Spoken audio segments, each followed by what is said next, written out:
Bismillahirrahmanirrahim. Assalamualaikum warahmatullahi wabarakatuh. Pada hari ini, kumpulan kami akan membincangkan satu tajuk daripada subjek Undang-Undang Jenayah, iaitu tajuk 9, Kesalahan Percubaan.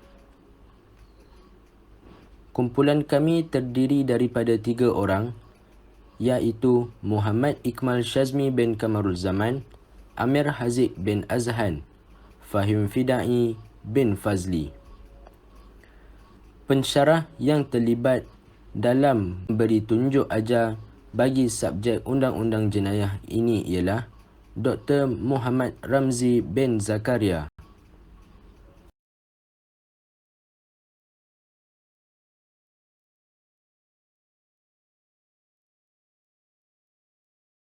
Kesalahan percubaan.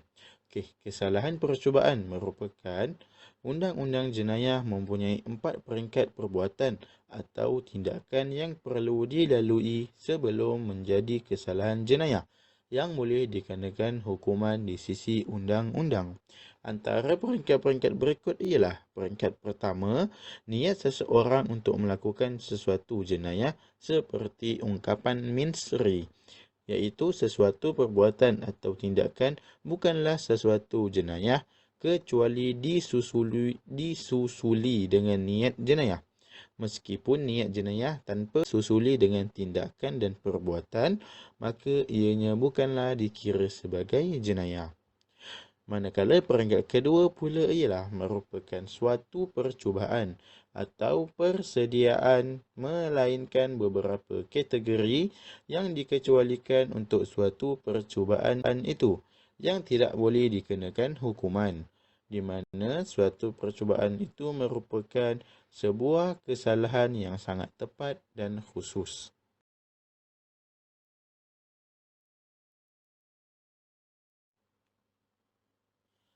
Peringkat ketiga pula merupakan suatu tindakan percubaan.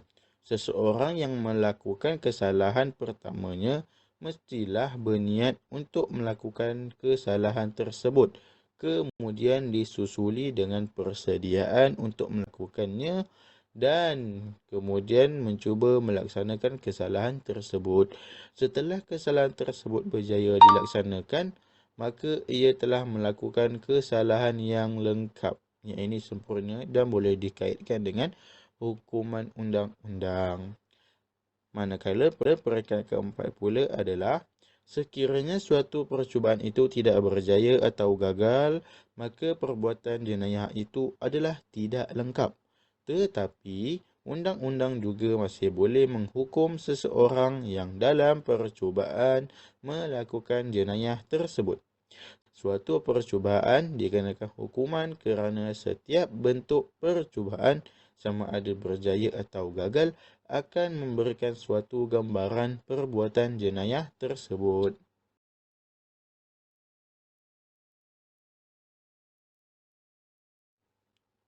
Yang seterusnya adalah takrif percubaan. Apakah itu percubaan? Maksud percubaan tidak diterangkan atau didefinisikan dalam kanun keseksaan. Tetapi di dalam buku The Case of Criminal Law, artikel 50 menyatakan suatu percubaan untuk mewujudkan jenayah adalah suatu perbuatan yang dilakukan dengan niat untuk melakukan kesalahan jenayah dan juga membentuk sebahagian daripada susun atau perbuatan yang akan membentuk kesalahan yang lengkap, sekiranya tiada gangguan ataupun halangan. Dalam kata lain, ianya adalah suatu percubaan yang merupakan suatu perbuatan yang dilakukan sebagai sebahagian daripada pelaksanaan bentuk jenayah yang dikira adalah melebihi dari hanya semata-mata suatu persediaan.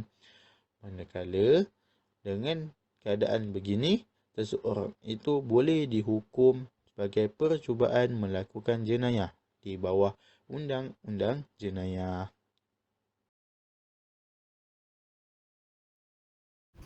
Peruntukan undang-undang. Peruntukan undang-undang terbahagi kepada 2, iaitu percubaan am dan percubaan spesifik.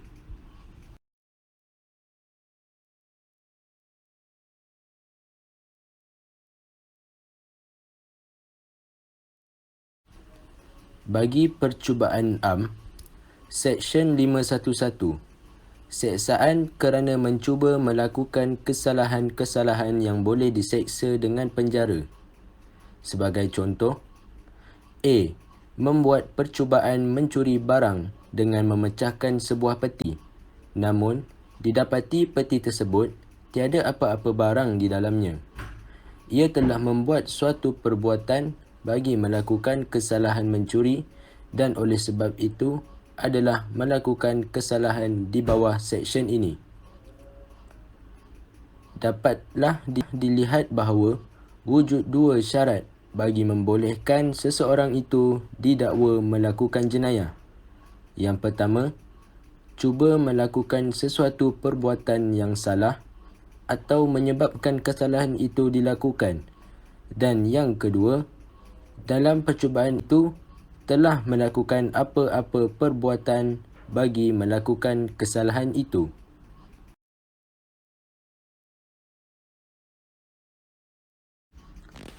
Merujuk kepada Seksyen 511 Kanun Keseksaan, beberapa intipati berikut perlu dibuktikan. Yang pertama, mestilah wujud suatu percubaan untuk melakukan kesalahan. Yang kedua, kesalahan tersebut mestilah dihukum dengan hukuman yang diperuntukkan di bawah kanun keseksaan. Yang ketiga, suatu kesalahan itu mestilah dihukum dengan hukuman penjara. Dan yang keempat, tertuduh dalam melaksanakan percubaan melakukan suatu perbuatan terhadap kesalahan jenayah.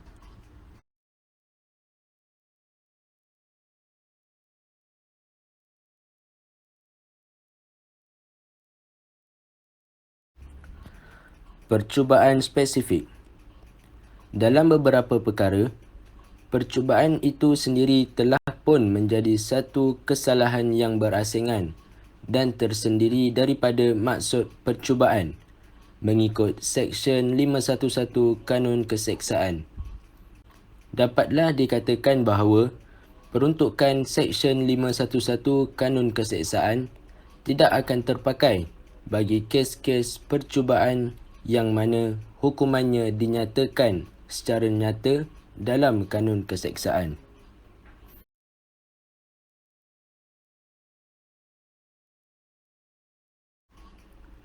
Antara contoh percubaan yang merupakan kesalahan tersendiri ialah: yang pertama, Seksyen 121, berperang atau mencuba berperang atau menyubahati perang melawan Yang di-Pertuan Agong, Raja atau Yang di-Pertuan Negeri. Barang siapa yang melakukan kesalahan seperti yang termaktub dalam Seksyen 121 tersebut, hendaklah diseksa dengan bunuh atau penjara seumur hidup dan dikenakan denda.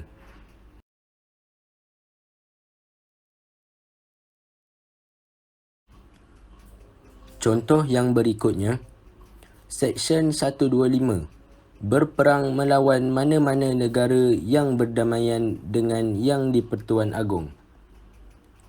Barang siapa sama ada dengan musuh Yang di-Pertuan Agong atau tidak, berperang melawan kerajaan mana-mana negara yang berdamaian dengan Yang di-Pertuan Agong atau mencuba berperang, hendaklah dipenjara seumur hidup dan boleh juga ditambah dengan denda atau dengan penjara selama tempoh 20 tahun dan boleh juga ditambah dengan denda atau dengan denda. Contoh yang ketiga, Seksyen 130, membantu orang tawanan itu lari, melepaskan atau melindunginya. Barang siapa dengan mengetahuinya melakukan kesalahan di dalam Seksyen 130 ini, hendaklah diseksa dengan penjara seumur hidup atau dengan penjara selama tempoh yang boleh mencapai sehingga 20 tahun dan boleh juga dikenakan denda.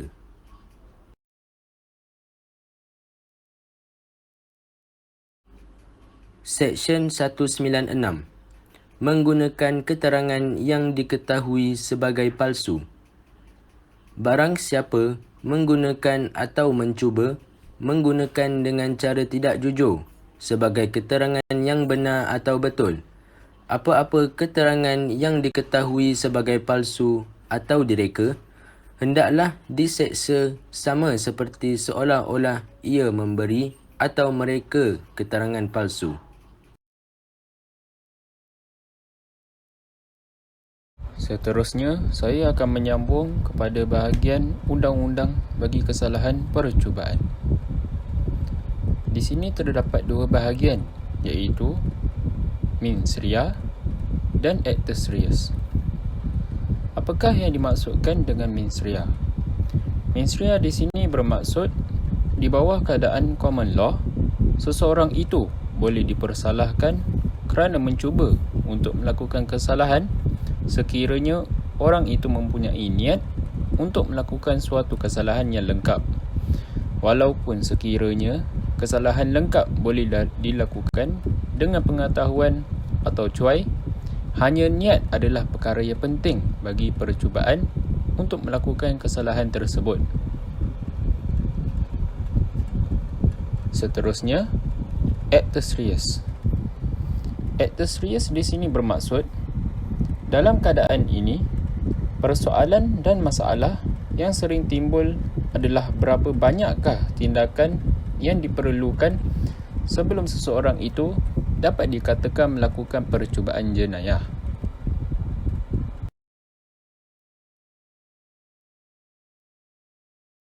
Seterusnya, antara kes di bawah mens rea adalah kes Merritt lawan Commonwealth.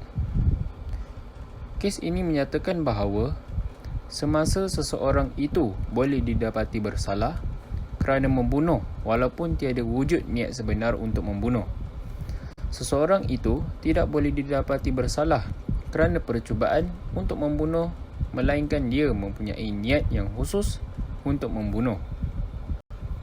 Suatu contoh umum yang menerangkan prinsip ini adalah sekiranya seseorang yang berada di bahagian atas rumah secara cuai melontar sekeping papan terhadap kawasan pejalan kaki di mana ramai orang yang lalu lalang dan ianya jatuh kepada seorang yang melalui kawasan tersebut dan membunuhnya. Ia merupakan suatu pembunuhan secara common law. Tetapi di sebalik membunuhnya, ianya hanya menyebabkan kecederaan. Seseorang itu tidak boleh didapati bersalah kerana memukul dengan niat untuk membunuh. Apabila dikatakan seseorang melakukan percubaan untuk melakukan kesalahan, ianya bermaksud bahawa dia berniat untuk melakukannya secara spesifik dan meneruskan cara tindakannya untuk melakukannya. Niat di dalam pemikirannya meliputi semua perbuatan secara keseluruhannya. Seterusnya, kes Kaluram Brahma lawan State of Assam. Di dalam kes ini menyatakan bahawa intipati penting bagi kesalahan di bawah Seksyen 307 Kanun Kesesaan adalah seperti berikut. Yang pertama, bahawa kematian seseorang itu adalah secara cubaan.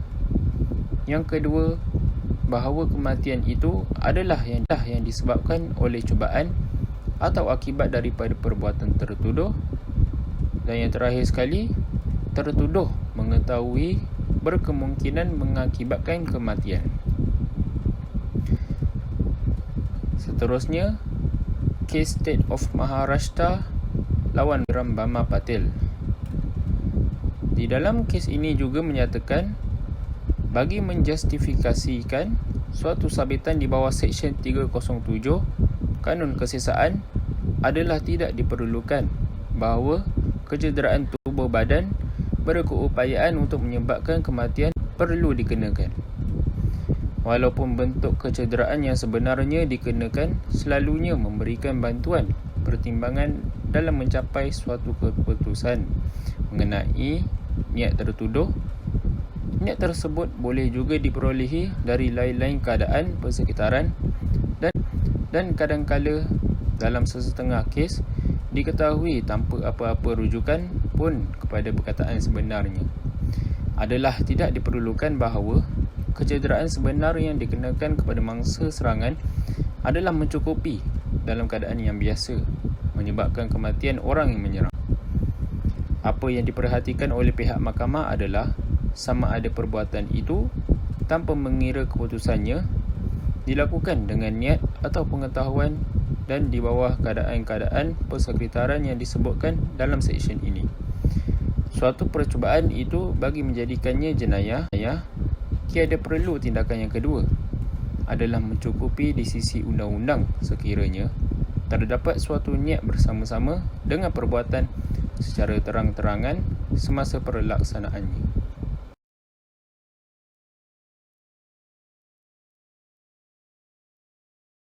Seterusnya, antara kes di bawah Akta Serius pula adalah yang pertama, kes Arjan Singh lawan pendakwa raya.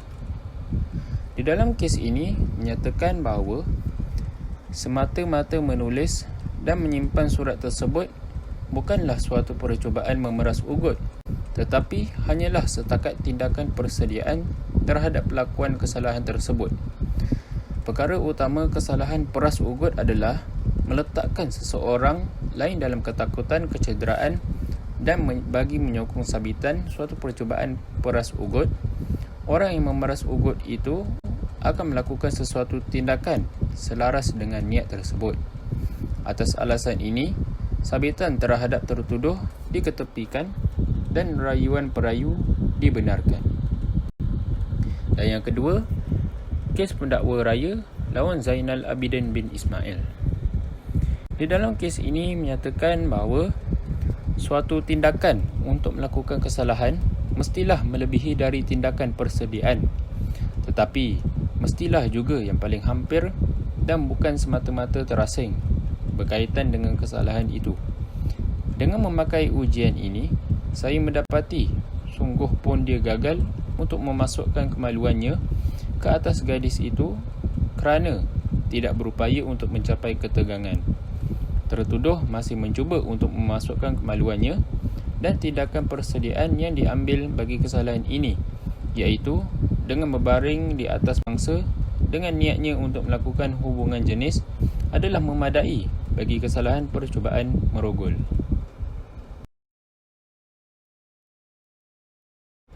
Seterusnya, akan disabitkan kesalahan di bawah Seksyen 511 Kanun Kesesaan jika seseorang itu melakukan, yang pertama, tindakan tertuduh mestilah yang paling hampir kepada kesalahan yang lengkap dan ianya mestilah melebihi tahap semata-mata persediaan.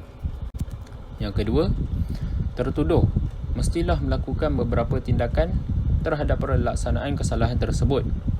Perbuatan itu juga mestilah dilakukan pada tahap yang paling hampir. Dan yang ketiga, suatu tindakan adalah yang paling hampir apabila dimaklumkan dengan kepastian yang munasabah niat tertuduh untuk melakukan kesalahan jenayah.